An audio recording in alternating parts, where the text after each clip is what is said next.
now we are going to study about the database gene expression. So in database gene expression, this is the process by which the gene's information is converted into structures and functions of a cell. मतलब जो भी processes हैं gene के information को उसको हम convert कर रहे हैं structure and function of a cell by producing biologically functional molecule of either protein or RNA. Gene product is made. तो हमने क्या किया है, एक प्रोसेस किया है जिससे हमने जीन की इंफॉर्मेशन को उसके स्ट्रक्चर्स और फंक्शंस में कन्वर्ट करा है बाय प्रोड्यूसिंग आइदर प्रोटीन और आरएनए जीन. तो प्रोटीन और आरएनए जीन को एज अ प्रोडक्ट लेके मैंने उसे स्ट्रक्चर और फंक्शंस ऑफ अ सेल में कन्वर्ट किया है. इसे हम कहते हैं gene expression. So gene expression basically deals with transcription and translation. क्यों? क्योंकि हम प्रोटीन बना रहे हैं या फिर हम कोई भी टाइप का आरएनए बना रहे हैं. Now gene expression analysis can be done through northern blotting and DNA microarray. So these are the two methods in which our gene expression analysis can be done: northern blotting and DNA microarrays. Okay, and one more, it's there, real-time PCR. So northern blotting, DNA microarrays and real-time PCR helps us to study about gene expression analysis. So we are preparing and carrying out the experiment. So we are preparing a cDNA type prototype बना रहे हैं and preparing the microarrays.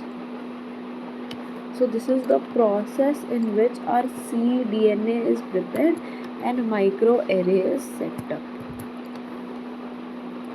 So existing microarray databases. So several gene expression database exist. Some are commercial, some are non-commercial. Most of them focus on particular technology or particular type of organisms. मतलब एक technology पर dependent होगा, एक organism पर depend होगा, और कुछ database ऐसे होते हैं जिसमें टेक्नोलॉजी और ऑर्गेनिज्म दोनों ही पर्टिकुलर होते हैं. So one of the commercial database is Rosetta Informatics and GeneLogic. So these are two commercial databases that specifies the internal structure is not available for internal scrutiny due to proprietary nature. So कुछ proprietary conditions होती हैं जिसकी वजह से हम उसके internal structures नहीं देख सकते, लेकिन we can study the databases of Rosetta Informatics and GeneLogic. Okay, some specifics are not available due to internal scrutiny.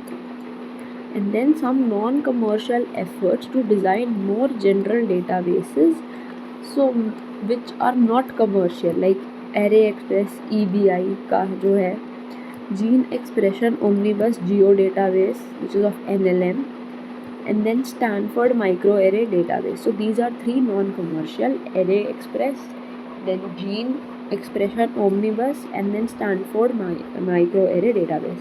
ArrayExpress, Gene Expression Omnibus, Stanford Microarray Database. ArrayExpress. So ArrayExpress is a public repository of microarray based genotype. So this is a microarray based ArrayExpress, and this is implemented at Oracle at EBI. जो मेरा EBI है वहाँ पे Oracle में implement करा गया है. It contains many gene expression dataset, possible introduction of image server to archive raw image data associated with the experiments. So it has many image server, it archives the raw data which are associated with this experiment. मतलब बहुत सारे gene expression के जो data set है वो है, और उसके बाद उसमें इमेज सर्वर का भी इंट्रोडक्शन कर रखा है जो कि रॉ डेटाबेस जो भी होता है उसको एलिमिनेट कर देता है, उसको आर्चीव कर देता है. ठीक है. एंड इट एक्सेप्ट्स, इसका फॉर्मेट होता है, अगर हम कुछ सबमिशन करना चाह रहे हैं तो वो मेज ML की फॉर्मेट में होना चाहिए या वेब बेस्ड डेटा होना चाहिए, एनोटेशन सबमिशन होना चाहिए, जिसको हम करते हैं मियामी टूल से. मियाम एक्सप्रेस टूल से हम लोग क्या करते हैं, सबमिशंस देते हैं मेज ML फॉर्मेट में, या फिर वेब बेस्ड एनोटेशन सबमिशन होता है Miami express. So this is all about our array express. So this is a simple web based query interface. इसमें कोई बड़ा process नहीं है, just a web page query interface, and it is directly linked to expression profiler data analysis tool, which allows expression data clustering and other type of data exploration directly through web. मतलब एक simple web query है जिसमें direct linkage हो रखा है हमारे expression profile databases का, expression profiler data analysis tool का। तो वेब क्वेरी क्या है, इससे लिंक्ड है, जिससे हम लोग एक्सप्रेशन डेटा को इकट्ठा कर सकते हैं और एक्सप्लोर कर सकते हैं डायरेक्टली थ्रू वेब। इंटरनेट के थ्रू हम लोग इसको डायरेक्टली क्वेरी कर सकते हैं। सिंपल वेब बेस्ड क्वेरी है, डायरेक्टली लिंक्ड है to expression profiler data analysis, expression profiler data analysis tool इससे लिंक है, जो हमें क्या करता है, एक्सप्लोर करने में हेल्प करता है और क्लस्टर करने में और एक्सप्लोर करने में हेल्प करता है। Then we have Stanford Microarray Database. This is the largest amount of data consisting database. It uses relational database to answer the queries. Queries answer करने के लिए relational database का use करता है. This is associated with numerous clustering and analysis feature. मतलब इसमें बहुत सारे clustering और analysis के features भी हैं.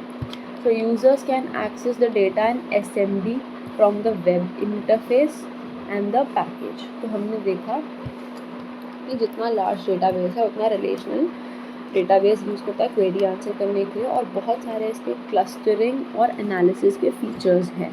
और यूज़र्स इसको SMD में देखते हैं, वेब इंटरफेस में। जो पैकेज है उसका वेब इंटरफेस होता है, उसका फॉर्मेट जो होता है SMD फॉर्मेट होता है, उससे हम एक्सेस कर सकते हैं। इसका डिसएडवांटेज क्या है कि ये C3 CY ग्लास ही अलाउ करता है, C3 CY ग्लास स्लाइड ही अलाउ करता है। It supports only CY3 and CY5. It is designed exclusively to use an Oracle database. जैसे कि हमने बोला कि स्टैनफोर्ड और एरे एक्सप्रेस ओरेकल में इम्प्लीमेंट करा था, तो जो मेरा स्टैनफोर्ड डेटाबेस है that is very exclusive to Oracle. Oracle database में एक्सक्लूसिवली यूज़ करने के लिए डिज़ाइन करा गया था। It has been recently released out without any kind of support. तो इसको रिलीज़ कर दिया गया कोई भी सपोर्ट के बिना। तो मेजर 3 एडवांटेजेस क्या है कि CY3 CY5 स्लाइड डेटा है, designed exclusively to Oracle, and then it is been released outside without any kind of support. किसी भी सपोर्ट के बिना इसको रिलीज़ कर दिया गया है। Then gene expression omnibus, which can be said as GEO database. So GEO is a gene expression database hosted by NLM, which is the National Library of Medicine. So this supports 4 basic elements: platform, sample, submitter, series. तो मेरे GEO में 4 चीज़ें होती हैं। Platform जो कि physical reagents लेता है जनरेट करने के लिए डेटा को। Platform uses the physical reagents to generate the data. Sample uses the mRNA informations. जो भी mRNA हमने उसे यूज़ करा है उसके बारे में। सबमिटर जो पर्सन और ऑर्गेनाइजेशन डेटा सबमिट कर रही है। Series is the relationship of दो सैम्पल्स। सो हमने क्या करा है, 4 बेसिक एलिमेंट्स लिए हैं। प्लेटफॉर्म जो कि फिजिकल रिएजेंट्स जो हम यूज़ कर रहे हैं जिससे हम लोग डेटा जनरेट कर रहे हैं। Sample, it has the information about the mRNA's use. Submitter जो पर्सन और ऑर्गेनाइजेशन सबमिट कर रहा है, and the series which shows the relationship among the sample. So this allows us to download entire data set and it has not ability to query the relationship. सबसे पहले जियो database में entire data set तो मिल जाता है, लेकिन हम उसमें relationship पता नहीं कर सकते।